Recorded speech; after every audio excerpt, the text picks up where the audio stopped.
बैठिए, अवश्य आ गए। देखिए हम लोग क्या कर रहे थे, RS सवाल सॉल्व कर रहे थे और करते करते जो है ना हमारी गाड़ी जो है ना 14 तक डन हो गई थी ना। 15 नंबर आज का टारगेट है। ठीक है सर, देखिए एक एक चीज को हम बढ़िया से समझेंगे। ठीक है, एक एक लाइन का मतलब क्या है। राइट ट्रायंगल अगर आपको दिया हुआ है ना कहीं पे, राइट ट्रायंगल, राइट ट्रायंगल का क्या मतलब है। देखिए सर, राइट ट्रायंगल का मतलब है ये राइट अगर कहीं भी जुट गया ट्रायंगल से पहले, ठीक है, तो इसका मतलब है कि ट्रायंगल के पास जो तीन एंगल होता है सर, ट्रायंगल में क्या होता है, तीन साइड्स होते हैं और तीन एंगल्स होते हैं। पता ही है सर, बच्चों वाली बात है। साइड्स के बारे में कुछ भी कमेंट नहीं किया जा रहा है। एंगल, तीन एंगल में से ये बोला जा रहा है कि एक एंगल जो है ना एग्जैक्ट उसकी मेजरमेंट है इक्वल टू 90 डिग्री। ठीक है sir, is equal to 90 degree. अब दो एंगल की मेजरमेंट के बारे में कुछ भी नहीं बोला जा रहा है। तीन एंगल में से एक एंगल तो 90 डिग्री है, तो बना दो भैया। जो फिगर बनेगा अपने को वो फिगर ऐसे बन जाएगा। एक ट्रायंगल अगर by the way Mahi academic excellence MAE, अगर ट्रायंगल MAE अपने पास एक ट्रायंगल है, right triangle sir, right triangle है। राइट ट्रायंगल में सर एक ट्रायंगल जो है ना वो 90, उसका एंगल जो है ना एक एंगल वो 90 डिग्री हुआ है एग्जैक्ट। और ये ट्रायंगल के एंगल के बारे में कमेंट नहीं कर सकते। और हम जो साइड MA है, AE है और ME है, इसके बारे में भी कुछ भी अभी नहीं बता सकते हैं। तो ये राइट ट्रायंगल का मीनिंग हुआ, पहले तो ये क्लियर हुआ। और बोला जा रहा है the base of a right triangle is 48 centimetre. और यहाँ पे बेस जो एक्ट कर रहा होगा वो AE, यहाँ पे जो AE है सर वो यहाँ पे एक्ट कर रहा होगा, एक्ट एज बेस की तरह एक्ट कर रहा होगा। ठीक है सर, और AE की वैल्यू दी हुई है अपने आप यहाँ पे अपने पास। AE की वैल्यू दी हुई है, the base of a right triangle is 48 centimetre. 48 centimetre पहला इंफॉर्मेशन। और सर देखिए ये अगर बेस है, ये अगर बेस है सर, सर ये बेस है तो ये हाइपोटेनस हो जाएगा सर। हाइपो, क्योंकि जो 90 डिग्री का अपोजिट साइड वाला हाइपोटेनस होता है। ये लेंथ को हाइपोटेनस वाला लेंथ बोलेंगे, इसको हाइपोटेनस बोलेंगे। ठीक है, और ये परपेंडिकुलर लेंथ हो जाएगा सर एमी, ये परपेंडिकुलर लेंथ हो जाएगा सर। तीनों क्लियर है सर। ट्रायंगल में जो एमई है, एमई वो हाइपोटेनस है, हाइपोटेनस जिसको प्यार से एच भी बोलते हैं। और इसकी वैल्यू दी हुई है 50 सेंटीमीटर। 50 सेंटीमीटर सर, दो इंफॉर्मेशन आ गया अपने को, एक तो हाइपोटेनस पता हो गया और बेस पता हो गया। सर एक चीज मैं आपको बता दूं कि ये जो ट्रायंगल है, ट्रायंगल MAE, क्योंकि राइट ट्रायंगल है, क्योंकि राइट ट्रायंगल है तो यहां पे सर पाइथागोरस सर का थियरम है, एक थियरम वो वैलिड होगा, यहाँ पे अप्लाई हो सकता है क्योंकि राइट एंगल ट्रायंगल है। और पाइथागोरस सर क्या बोले थे, राइट एंगल ट्रायंगल में क्या होगा, हमेशा हमेशा ये होगा कि हाइपोटेनस का जब स्क्वायर करोगे ना, हाइपोटेनस का स्क्वायर करोगे तो वो परपेंडिकुलर लेंथ के स्क्वायर के बराबर होगा, साथ ही साथ उसके बेस का जो लेंथ होगा उसके स्क्वायर के बराबर होगा। तो इस ट्रायंगल MAE में क्या हो जाएगा, हाइपोटेनस है ME, तो सर ME यहाँ से ME का स्क्वायर ये बराबर होगा परपेंडिकुलर लेंथ मतलब MA का स्क्वायर के बराबर प्लस बेस लेंथ AE है AE का स्क्वायर। क्लियर है अपने पास AE की वैल्यू दी हुई है और ME की वैल्यू है 50 सेंटीमीटर। 50 सेंटीमीटर का square is equal to MA। ME मतलब परपेंडिकुलर लेंथ का वैल्यू नहीं दिया हुआ है। AE 48 centimetre.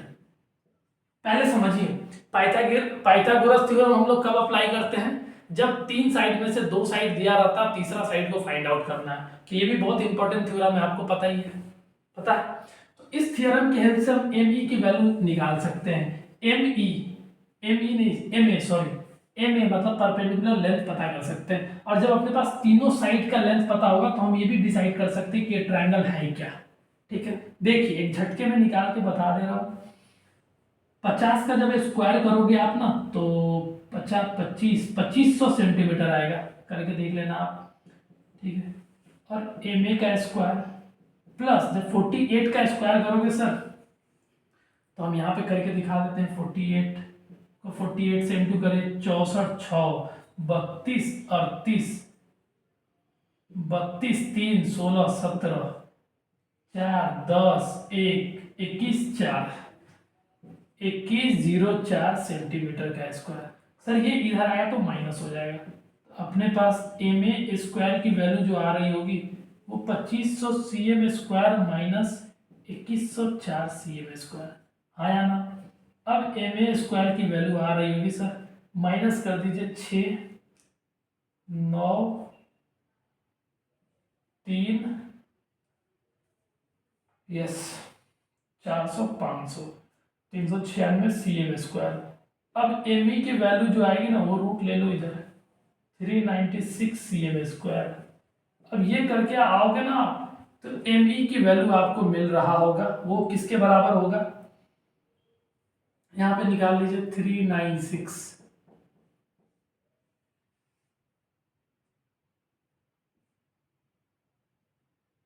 ठीक है, एक से करो 96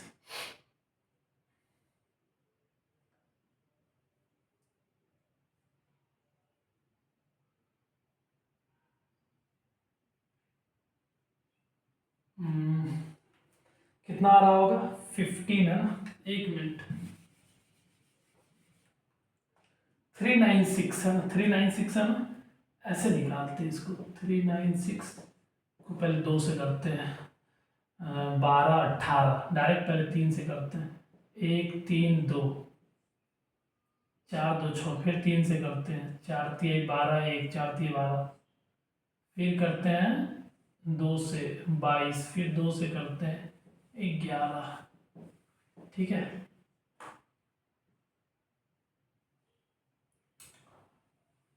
यस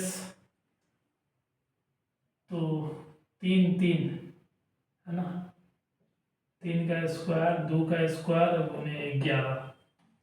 तो एम ए को जो लिख पाएंगे हम लोग वो ये लिख पाएंगे 3 का स्क्वायर इंटू 2 का स्क्वायर गुने 11, ये लिख पाएंगे। और ये बाहर में सी एम आ जाएगा, सी एम स्क्वायर का रूट लोगे ना तो सी एम निकल के आ जाएगा। सब टक से बाहर निकाल दो, एक 3 बाहर निकाल दो, एक 2 बाहर निकाल दो और ये रूट में 11 रह ही जाएगा सर, है ना। तो एम ए की वैल्यू जो आ रही है 3 दूना 6 रूट 11 सेंटीमीटर। ठीक है, ये एम ए की वैल्यू जो है परपेंडिकुलर लेंथ है। ठीक है सर, अब ये अराउंड आ रहा होगा 12 है ना, 3 3 9 18 18 के आसपास। मतलब ये तो पता हो गया कि तीनों साइड आपस में बराबर नहीं है, डिफरेंट है। 3 साइड जो है ना डिफरेंट है। अब डिफरेंट है तो अपने पास जो राइट ट्राइंगल जो बना है ना वो ट्राइंगल कैसा होगा, स्केलिन ट्राइंगल होगा, स्केलिन ट्राइंगल होगा। क्लियर है, बिल्कुल हो सकता है, कोई इशू नहीं है। एम ई जो है ना एम ए परपेंडिकुलर लेंथ हो गया। और याद रखो इस वर्टेक्स का अपोजिट साइड है एम ई और इसके साथ जो है ना एम ए वो एल्टीट्यूड का काम कर रहा होगा क्योंकि 90 डिग्री बना रहा होगा, तो ये यहाँ पे एक्ट कर रहा होगा हाइट की तरह।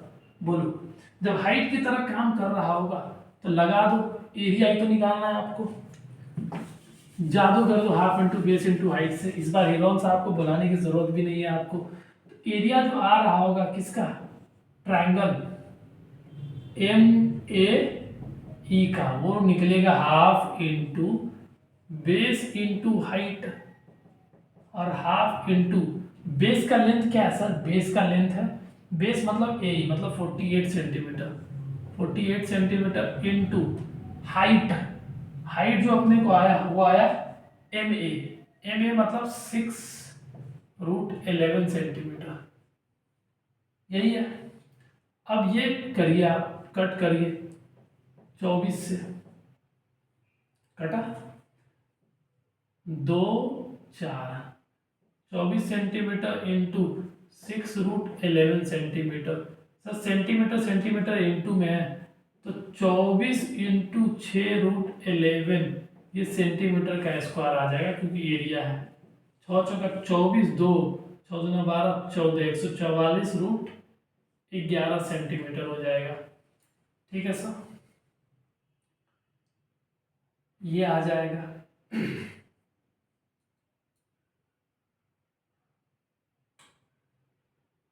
क्लियर?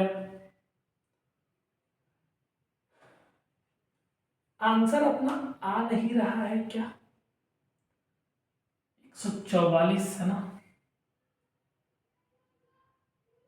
12 24 12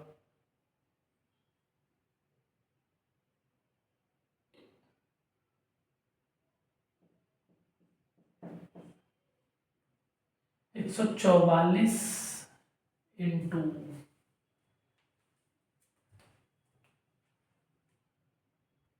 यस, देखिए गलती से मिस्टेक हो गया सर, सो सॉरी है ना, टंग स्लिप हो गया मेरे से। आंसर नहीं आ रहा था ना, उठ पटांग आ रहा था। उठ पटांग जैसे आता है ना तो अपने को एक सिग्नल आता है। ठीक है सर, सिग्नल आता है कि कुछ ना कुछ गलत हो रहा है सर, जल्दी से गलती हो गई सर, जल्दी में है ना। इंसान है सर, एआई नहीं है ना सर, रोबोट नहीं है सर, मिस्टेक हो जाता है। हाइपोटेनस, हाइपोटेनस की वैल्यू क्या है? 50 सेंटीमीटर। हाइपोटेनस आपको क्या देखे जाएगा? एम ई का स्क्वायर बराबर परपेंडिकुलर लेंथ एम ए देके जाएगा। एम ए का स्क्वायर कर लो आप, प्लस बेस लेंथ ए ई है सर, ए ई का स्क्वायर कर लो। यही तो मीनिंग है इस पाइथागोरस थ्योरम का। एम ई मतलब हाइपोटेनस, हाइपोटेनस की वैल्यू 15 सेंटीमीटर है तो 15 सेंटीमीटर का तो कर दो स्क्वायर, और एम ए परपेंडिकुलर लेंथ है, और सर यही तो अपने को निकालना है क्योंकि हाइट देके जाएगा, प्लस ए ई मतलब बेस लेंथ, ए ई मतलब 48 सेंटीमीटर, इसका स्क्वायर कर दीजिए। देखिए 50 का तो स्क्वायर सही है, 2500 आएगा, 2500 cm स्क्वायर, और एम ए का स्क्वायर एज इट इज लिखो, प्लस 48 का जब आप इंटू करोगे स्क्वायर करोगे सर 2304, यही भी मिस्टेक हुआ था ना, 2304 cm स्क्वायर। अब पटक दो उधर ले जाके, एम ए स्क्वायर बराबर हो जाएगा 2500 cm square minus 2304 cm square. अब घटा दो सर, 10 में से 4 गया तो 6, ठीक है, फिर 9 196 आएगा सर।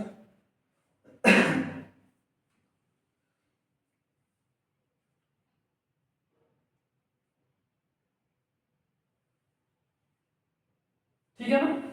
यस, 304। अब तो डर भी लग रहा है, 4 200 300 500 सही है ना? तो यहां से पता चला सर एम ए स्क्वायर की वैल्यू जो आया सर 196 cm स्क्वायर आया। ठीक है, अगर आप रूट ले लोगे दोनों तरफ एक झटके से आंसर आ जाएगा। ठीक है, रूट दोनों तरफ तो कर ही सकते हैं, इक्वेशन ये वैलिड होगा ना, एग्जिस्ट करेगा, तो एम ए यहाँ से आ जाएगा, और एम ए ये इसकी वैल्यू आ जाएगी √196, अब बाहर सी एम निकल जाएगा। 196 मतलब 13 13 आ जाएगा सर, 13 3 3 9 3 3 और 1 9 6 1 नहीं 14 4 चौक 16 1 5 4 1 यस 9 1 यस 14 आ जाएगा सर। एम ए की वैल्यू जो है 14 सेंटीमीटर, ये करेक्ट होगा सर। एम ए की वैल्यू जब आ गया सर, इस ट्राइंगल एम ए ई में ये एम ए है ना, वो हाइट की तरह एक्ट कर रहा होगा। हाइट आपको एल्टीट्यूड देके जाता है, इस वर्टेक्स के अपोजिट साइड है ए ई, इस पे ड्रॉ किया गया है तो ये एल्टीट्यूड है, और ये एम ए परपेंडिकुलर है सर इस बेस से इस साइड के। ठीक है, 90 डिग्री तो एक्ट कर रहा होगा हाइट की तरह। अब लगा दो नॉर्मल फार्मूला जनरल, एरिया जो अब निकल के आएगा किसका, ट्राइंगल एम ए ई का, वो आएगा half into base into height. Half constant है, बेस की वैल्यू आ गई अपने को कितना ए ई 48 सेंटीमीटर इनटू हाइट तो अभी जस्ट आया एक झटके में, है ना, मिस्टेक हो गई थी, थोड़ी गलती हो गई सर, जबान टूट गई थी हमारी। एच की वैल्यू क्या है एम ए में मतलब 14 सेंटीमीटर, क्लियर है सर। ये देखिए 2 से सर 7 बार गया है ना, अब 48 सेंटीमीटर इंटू 7 सेंटीमीटर, सेंटीमीटर दोनों इंटू में है सर, तो 48 इंटू 7 और ये CM स्क्वायर हो जाएगा सर, ठीक है, सेम बेस है और पावर 1 है इन दोनों में, तो पावर ऐड हो जाएगा ना, 8 7 56, 5 7 चौक 28, 5 33 CM स्क्वायर, बोलो 336 CM स्क्वायर। कोई ऑप्शन है? यस, ऑप्शन नंबर सी को सर लॉक किया जाए। इस बार मिस्टेक नहीं हुआ सर, है ना, प्रैक्टिस थोड़ी कम है हमारी, थोड़ी इसके वजह से ग्लिच हो जा रहा है, अदरवाइज कैलकुलेशन आप लोग को स्ट्रॉन्ग तभी हो पाएगा जब आप प्रैक्टिस करते हो, ठीक है। जितना प्रैक्टिस करोगे उतना कैलकुलेशन ईज होगा। ऐसा नहीं होगा कि रात में आप सपना में देखोगे कि मेरा कैलकुलेशन फास्ट हो गया और कल उठोगे सपना से तो कैलकुलेशन भी नहीं होगा सर, डिवाइड और मल्टीप्लिकेशन में भी मिस्टेक होगा। और इसमें तो सबसे बड़ा ये चक्कर होता है, ये चक्कर फिर घन चक्कर तब बनेगा जब आप कैलकुलेट कर लोगे 14 सेंटीमीटर और जब लिखोगे तो लिखा जाएगा 10 सेंटीमीटर, आप 10 को एज्यूम करके आगे प्रोसीड कर रहे होंगे, तो चक्कर और घन चक्कर दोनों आएगा सर मैथ्स में। आपको चक्कर को और घन चक्कर दोनों को डील करना है अच्छे से। आप जो कैलकुलेट कर रहे हो एज इट इज आप लिख पा रहे हो कि नहीं, मेरे से मिस्टेक हुआ, आंसर आया, हमने मिस्टेक जान से नहीं किया, हो गया गलती से, ठीक है। तो यहां से सीखने में आपको ये मिल रहा है कि आपको एक्टिव रहना है सर कैलकुलेशन के दरमियान, ठीक है। Okay, this is all about the question number 15। मिलते हैं नेक्स्ट क्लास में, तब तक के लिए अपना ख्याल रखें, अच्छा खाना खाएं, always keep your mother happy. जय हिंद।